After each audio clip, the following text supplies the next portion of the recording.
아유, 새로운 멘토. 예전에 비해서 이제 이렇게 나오는 것도 상당히 힘드네요. 좋아졌다는 것이요. 다 차갖고 자리가.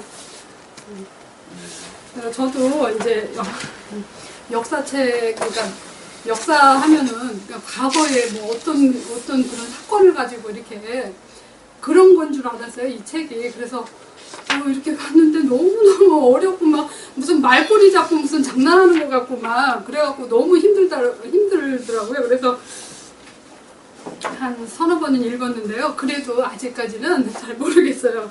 나는 또 요약을 해도 요약도 할 수가 없어. 어떻게 막 계속 이어지니까. 예, 그래서 하여간 밤새워서 했습니다. 예, 마르코 블루코, 예, 역사책인 줄 알고 시작을 했는데 내용은 역사와는 거리가 멀었고 저자가 도대체 무슨 얘기를 하려고 하는지 도무지 종잡을 수가 없었습니다. 그리고 역사학자임에도 불구하고 문학가라고 해도 될 만큼 예, 언어는 아주 아름답더라고요. 예, 간과하기 쉬운 원론적인 물음을 꼬리에 꼬리를 물면서 설명하고 또 답하고 그리고 반론하고 우리 또 디베이트 하다 보니까 이제 이분이 반론을 되게 잘했더라고요. 역사라는 학문의 문외한인 저는 너무도 난해했던 책이었습니다. 읽으면서 도대체 대표님께서 무엇을 가리키려고 이런 책을 선정하셨나? 이 레벨이 차이가 있는데 그런 거 생각 안 하고 무작정 이런 거를 하셨나라는 이런 의구심도 들었어요. 근데 이제 저자에 대해서 잠깐 보면요. 20세기 역사학의 새로운 방향을 제시한 아나라파의 제1세대 학자였으며 나치 독일의 점령 상태에 놓인 조국 프랑스의 해방을 위해 레지스탕스로 활동한 실천적인 역사학자였다.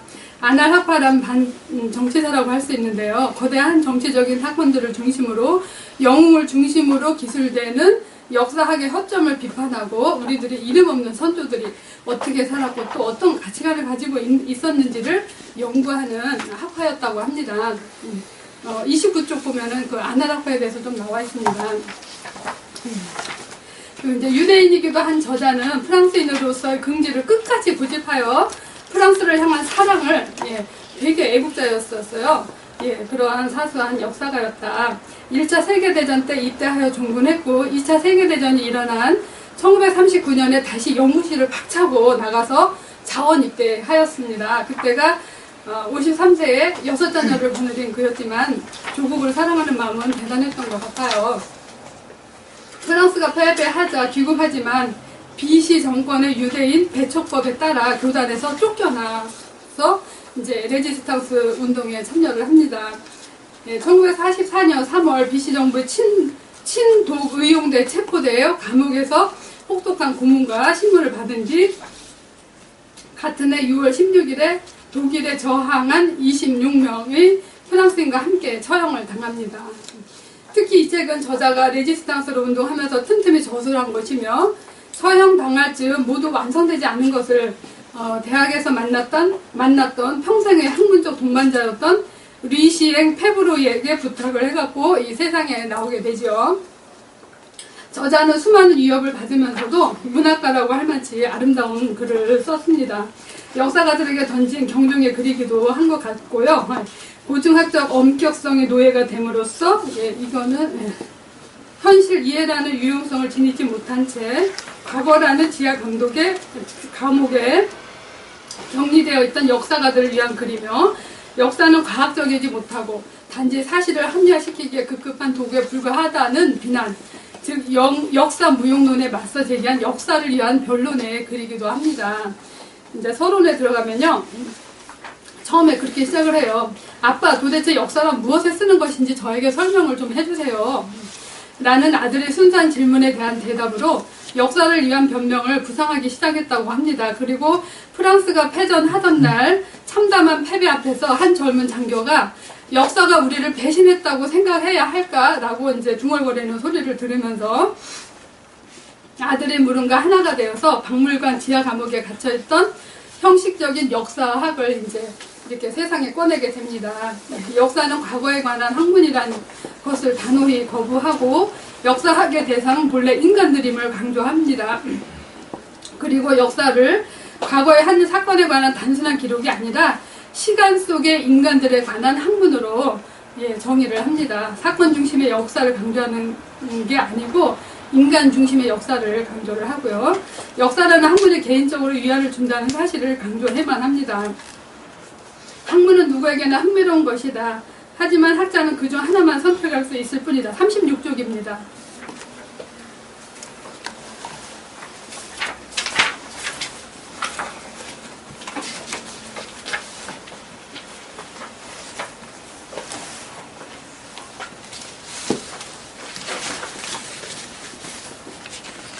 역사는 분명 다른 어떤 학문과도 비교할 수 없는 고유한 심미적인 즐거움을 지니고 있다.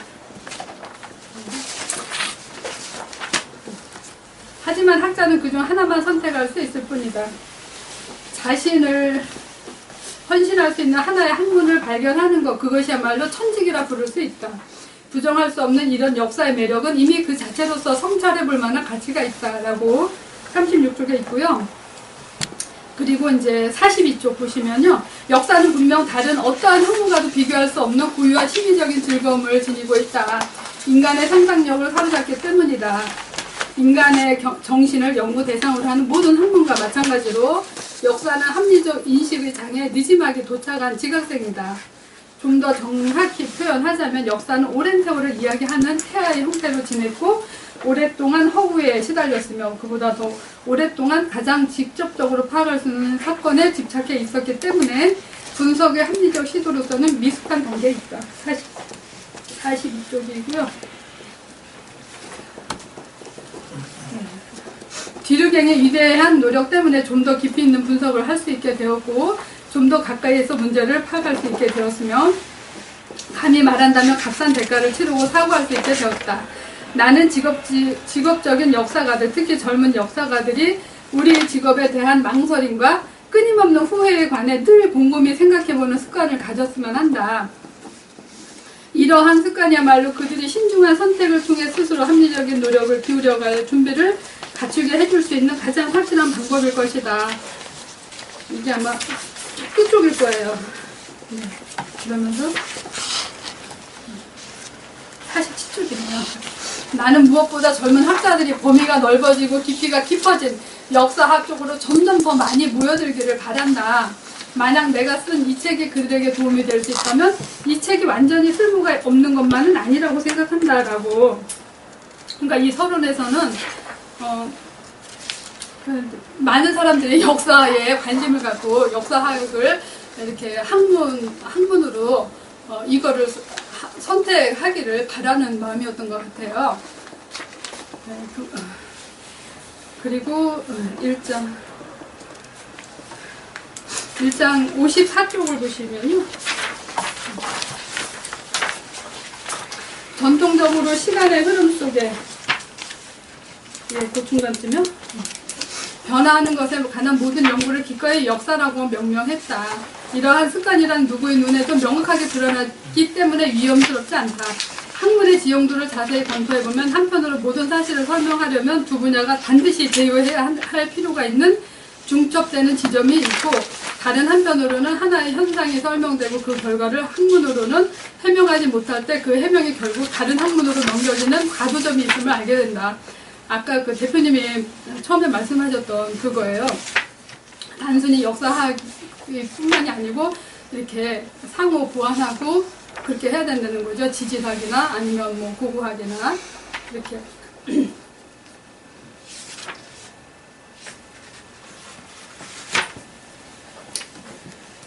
네, 인간의 여러 상황은 요 71쪽이요.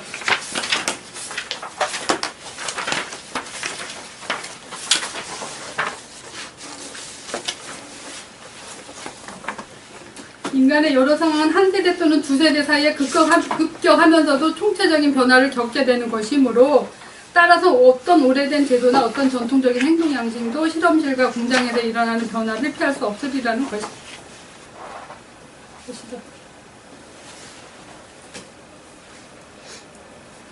과거에 대한 무지는 현재에 대한 이해를 방해하는 데 그치지 않고 현재의 행동에까지 위험한 영향을 미친다. 그뿐만이 아니라 어떠한 사회이건 한 사회가 그에 선행하는 바로 전 시대만으로 완전히 규정될 수 있으려면 그 사이는 먼저 완전히 뼈를 발라낸 생선처럼 거부감 없이 변화를 받아들일 수 있어야 한다.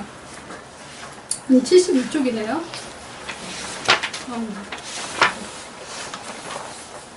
살아있는 것을 이해하는 능력, 이것이야말로 진정한 의미에서 역사가의 중요한 자질이다. 79쪽이네요. 어떤 사람들은 여전히 현재의 사실만 연구할 것이며 또 어떤 사람들은 석기시대 또는 아까 하신 거네요. 석기시대 또는 이집트 시대에만 연구할 것이다. 우리는 그들에게 단지 역사 연구는 자급자족을 허락하지 않는다는 사실을 상기시키고 싶을 뿐이다. 그들 가운데 어느 누구도 홀로 떨어져서는 자신의 전문 분야에서조차 완전한 지식을 가질 수 없다. 또한 유일한 참된 역사는 상호의 협력에 의해서만 이루어질 수 있는 보편적인 역사이다. 그렇지만 하나의 학문은 단지 그 대상에 따라서만 규정되는 것은 아니다. 그 학문의 경계는 또한 그것에 적합한 방법의 특성에 따라서 규정될 수 있다. 그러므로 탐구 영역이 현재에 가까이 있는가 멀리 떨어져 있는가에 따라 연구의 방법이 근본적으로 달라지는지도 생각해 봐야 한다. 그래서 저자는 서론에서는 역사가가 많이 배출되기를 희망하며 역사학의 매력에 대한 얘기를 많이 했던 것 같고요. 그 1장에서는 역사는 과거를 연구하는 죽은 학문이 아니라 현재를 이해하고 미래를 예견하는 데 도움을 주는 유용한 실증주의적인 학문임을 밝히고자 했으며 우리가 역사를 어떻게 바라보고 탐구해야 할 것인지 그리고 역사학을 대하는 일반 지식인들의 경멸과 냉소적인 풍조를 반박하며 역사는 과거에 관한 단순한 기록이 아니라 시간 속에 인간들에 관한 학문으로 얘기를 한 것이 역사란 어떤 학문이며 간과하기 쉬운 원론적인 물음을 끝없이 제시하고 답을 풀면서 그렇게 처음에는 읽어도 그냥 내용이 들어오지 않고 난해했는데 좀 몇 번 읽으니까 역시 학습이 필요할 것 같아요. 감사합니다. 마치겠습니다.